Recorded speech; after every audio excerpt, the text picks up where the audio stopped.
¿Cómo les va? Bienvenidos a toda la teleaudiencia de Canal C y de nuestro querido Espejo en esta quinta temporada ya donde reflejamos la realidad, lo que verdaderamente nos importa. Y lo que nos toca esta semana es sin duda la universidad, el presupuesto universitario y esta lucha de los universitarios, los docentes y toda la comunidad educativa y la sociedad misma por la defensa de la educación universitaria pública. Y vamos a estar en estos minutos de nuestro querido Espejo dialogando con Leticia Medina, secretaria general de ADIUC, justamente por la realidad de los docentes, pero no solamente la realidad de los docentes, sino realmente dónde está parada hoy la universidad con esta puja que viene teniendo con el gobierno nacional, que ya lleva más de 2 años, y bueno, las marchas se siguen repitiendo, pero el gobierno nacional no viene acusando recibo ni de las decisiones del Congreso, ni de las decisiones judiciales, por tanto, no tienen el presupuesto que debieran tener. Así que los invito a ustedes que se queden, que nos acompañen en esta edición, porque vamos a hablar de una de las instituciones que más nos identifica como argentinos, desde nuestro ADN, de nuestro lado cultural, desde también la identidad y sobre todo acá en Córdoba, donde está la primera universidad del país. Pausa, ya venimos y dialogamos con Leticia Medina. No se vayan. Tenemos un tema tan importante, así que saludamos rápidamente a Leticia Medina. Bienvenida al Espejo, Leticia, secretaria de ADIUC, con toda esta movida, ¿no? Esta semana, de nuevo, hacer fuerza para ser escuchados dentro del gobierno nacional. Contanos un poquito cuál es la realidad hoy de la universidad, de los docentes y cuál es el reclamo puntual que ustedes tienen hacia el gobierno nacional. Bueno, muchas gracias en primer lugar por la invitación. La situación es la que relataba sintéticamente en el inicio, que es una condición en la que estamos hace ya más de 2 años en la universidad.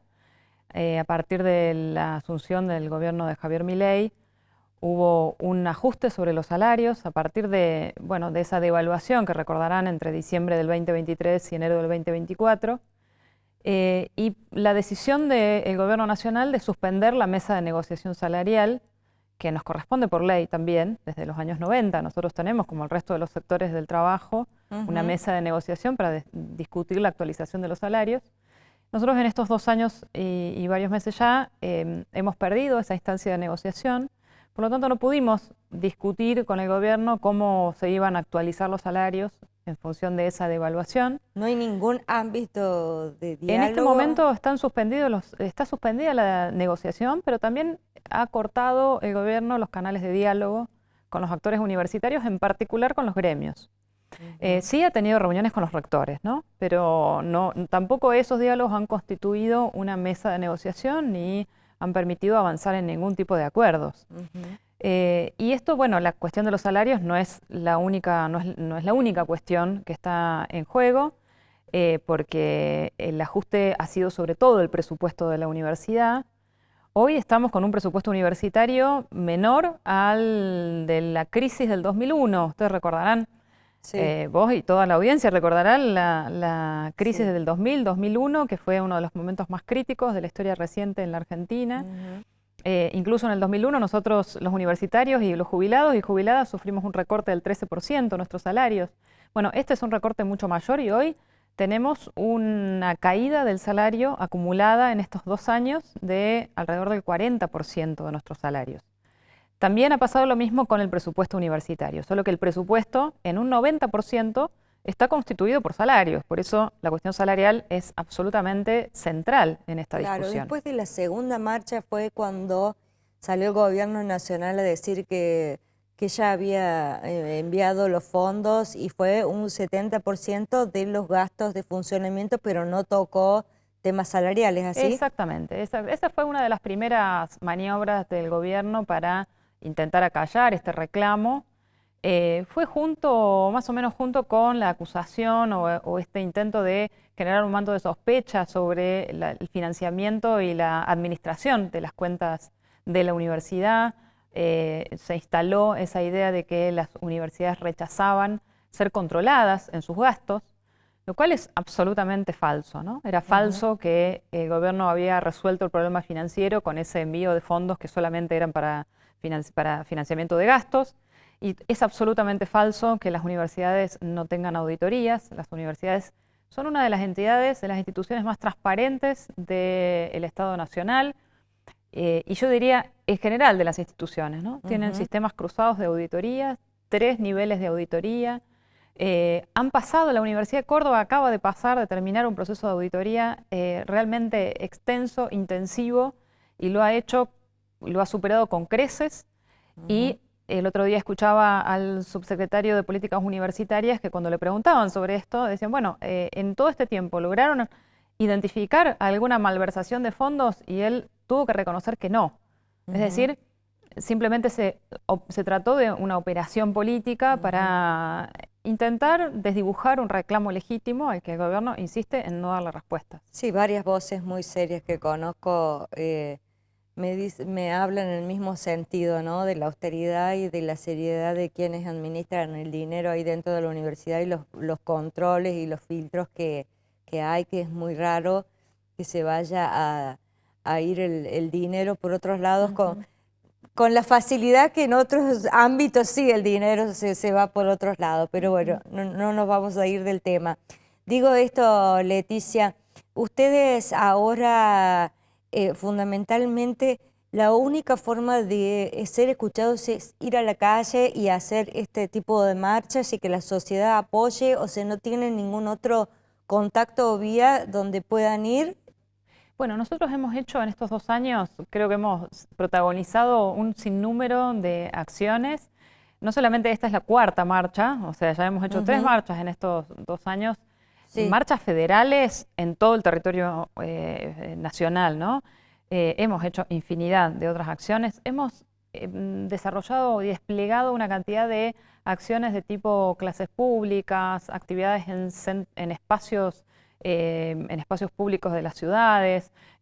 Recientemente se hizo una intervención en la Feria del Libro, por ejemplo, que fue muy importante también. Conseguimos muchísimo apoyo en la Feria del Libro. Bueno, tratamos de ocupar todos los espacios que están a disposición para llevar esta situación. Hablamos con organizaciones. Hemos tenido reuniones con diputados y senadores por Córdoba, nacionales. Se los ha convocado junto con las autoridades universitarias a una reunión en el Consejo Superior para hacerles llegar la situación en detalle, la situación crítica del presupuesto. En todo el país se han realizado reuniones con referentes políticos. Hemos acompañado una presentación que hizo el Consejo de Rectores de una medida cautelar en la justicia para solicitar un amparo para el cumplimiento de la ley. Por nuestra parte, el Frente de Sindicatos, el Frente Sindical Universitario, que reúne a todas las representaciones sindicales docentes y no docentes, hicimos también una presentación ante la justicia por el incumplimiento de la convocatoria a la mesa de negociación salarial. Vamos a recurrir en los próximos días a la OIT, que va a tener su próxima conferencia a inicios de junio. Es decir, hemos agotado, yo creo, con mucha creatividad, con mucha voluntad, con mucha convicción. Hemos recorrido todo el arco posible de acciones, de actores, a ser dialogados, interpelados. Y por supuesto que seguimos también con medidas de fuerza, ¿no? Se ha extendido mucho el tiempo, ¿no? Porque imaginemos que en una primera instancia, una primera marcha, si hubiese habido voluntad de diálogo, esperar una transición por las situaciones económicas de un gobierno a otro, inflación, lo que sea, pero ya vamos para los 3 años de este conflicto y da la sensación de que tenemos un gobierno nacional que netamente no le interesa, ¿no? Sí, ¿cuál es la conclusión que ustedes sacan? Sí, nosotros lo venimos diciendo con mucho dolor en este último tiempo. Este es un plan del gobierno para las universidades. Nosotros estuvimos mucho tiempo tratando de identificar, de preguntar cuál era el plan, cuál es la idea, qué tipo de universidad están imaginando, cuáles son las discusiones que tienen con el sistema actual de las universidades. Y la verdad es que no encontramos que haya un plan. Lo que sí hay es una voluntad de ahogo y de desmantelamiento del sistema universitario y del sistema científico, que son dos sistemas que están profundamente interrelacionados. Los investigadores del CONICET dan clase, y las clases que dan los investigadores y los equipos que forman son de investigadores, estudiantes y futuros académicos formados en la universidad. Los institutos de investigación en general son de doble dependencia de las facultades y del CONICET.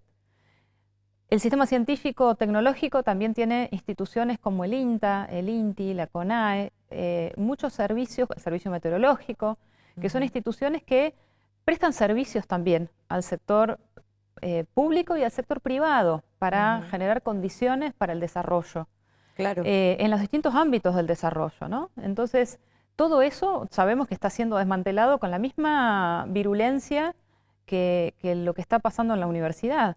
Despidos, ahogo presupuestario, desmantelamiento o retiro de funciones, y sobre todo un ataque simbólico, ¿no? Como si todo eso, como si el INTA, que tiene ya 60 años en la Argentina acompañando el desarrollo científico-tecnológico de la producción agropecuaria, fuera una cueva de ñoquis que no hicieron nada durante toda la historia. Realmente es ofensivo, es lamentable y da cuenta de cuál es el proyecto para la universidad, ¿no? Esta semana que pasó, no la anterior, me refiero, hubo acciones y muchas facultades que no tuvieron clase porque había paro de los docentes.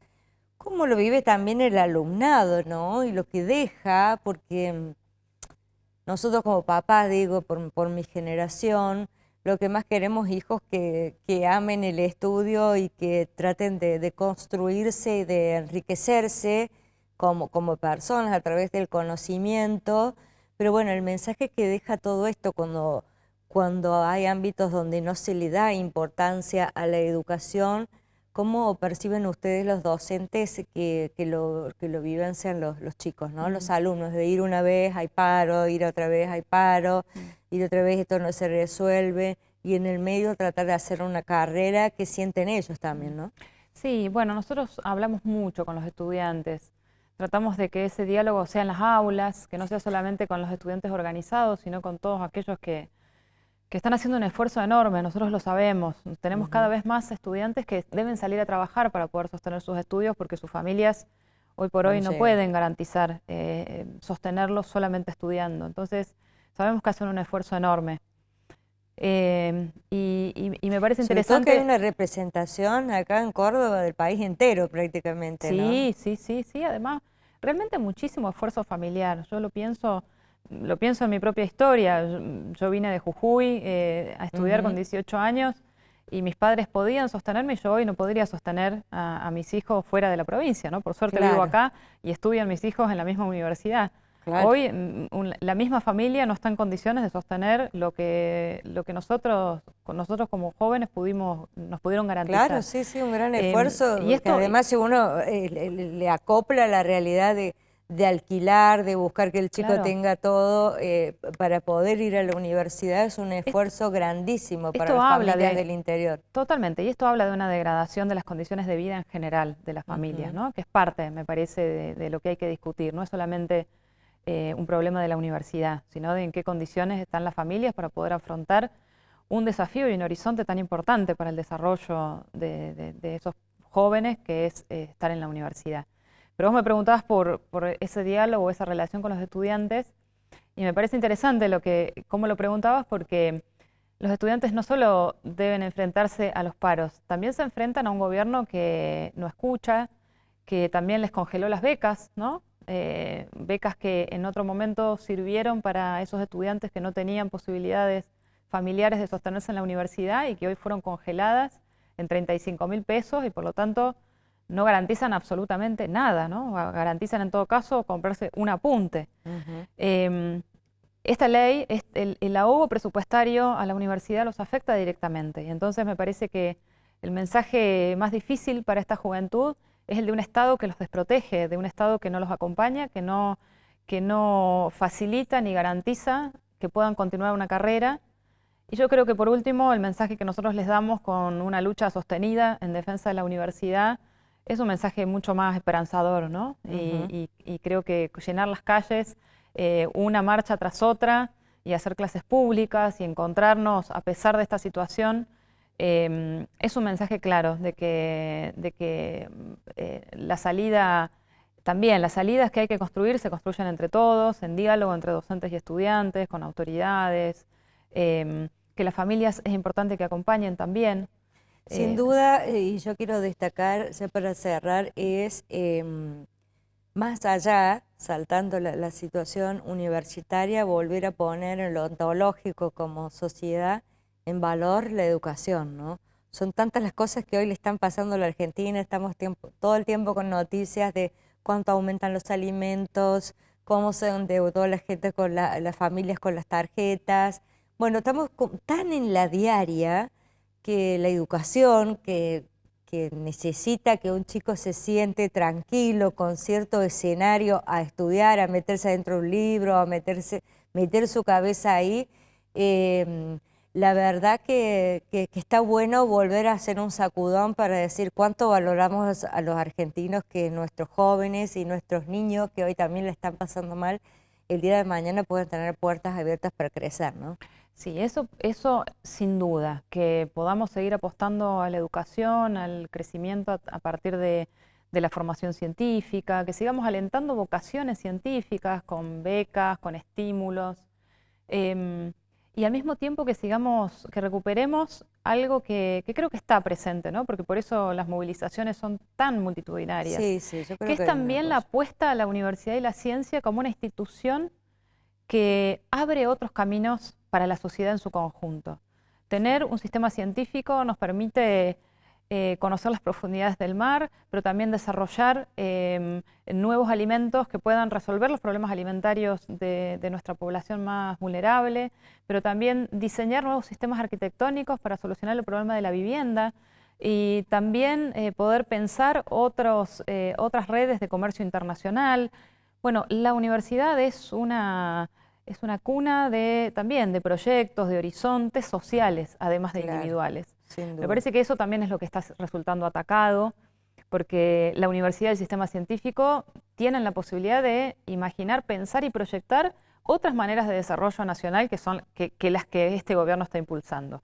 Y entonces, bueno, está en discusión eso, si hay una única manera de pensar el desarrollo o hay otras maneras de pensar el desarrollo, en donde en todo caso el equilibrio fiscal sea una dimensión y no la central, a costa del empobrecimiento de las mayorías y del ataque a la universidad pública. Sin duda. Y del lado productivo también lo quería destacar, porque vos sabés que hace poquitos días leía, ¿no?, que entre las cosas que el argentino está exportando también está el conocimiento. Hay muchísimos profesionales que hoy arman cursos, capacitaciones y a través de las redes las pueden brindar a toda Latinoamérica y a otros lugares donde, bueno, Argentina supo ser por allí la joya de Latinoamérica y también brindar ese conocimiento, hacerlo expansivo para toda Latinoamérica sobre todo, ¿no? Por supuesto, y eso supone un ingreso económico también. Claro. Nosotros no exportamos solamente cereales y productos del campo. También tenemos una gran producción de conocimiento, de desarrollo científico y tecnológico, que también es una enorme fuente de riqueza para nuestro país. La tenemos en la medida en que podamos seguir sosteniendo nuestras instituciones de educación superior, de ciencia y técnica. Y ese creemos que es el futuro, ¿no? Seguro que sí. Nos vamos a mantener súper atentos acá de lo que decide, por supuesto, el gobierno nacional, que está en un momento bisagra y que justo esta semana empiezan a volver a moverse estos temas tan sensibles y tan humanos, como tiene que ver la universidad, la educación, discapacidad también, y a lo cual hemos visto a lo largo de los meses que el gobierno nacional ha hecho todo el esfuerzo por hacer oídos sordos. Así que gracias. Gracias a vos. Leticia, esperemos que los caminos se abran para la universidad y para todos nuestros chicos que quieran estudiar y seguir enriqueciéndose en las universidades nacionales. Pausa, venimos con el cierre del espejo.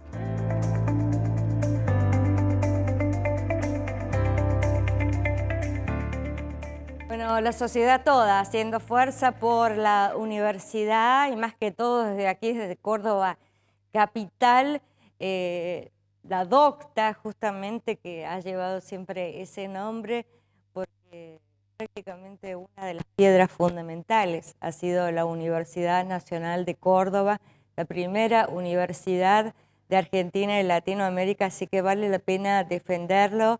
Vale la pena hacer fuerza para que sea escuchada, vale la pena reforzar la educación en la Argentina y no dejar que este vorágine, esta pelota que tenemos todo el tiempo financiera con el dólar, con lo urgente no nos permita ver lo importante, que es apostar a la educación y a la cultura, que es seguramente lo que nos hará dar un paso más hacia adelante. A ustedes muchísimas gracias por acompañarnos en El Espejo. Quiero agradecer un poquito, Juncal, si mostramos los detalles de este outfit de la gente de Nancy Boutique que está allí en Libertad, en 9 de julio 151, Galería Libertad.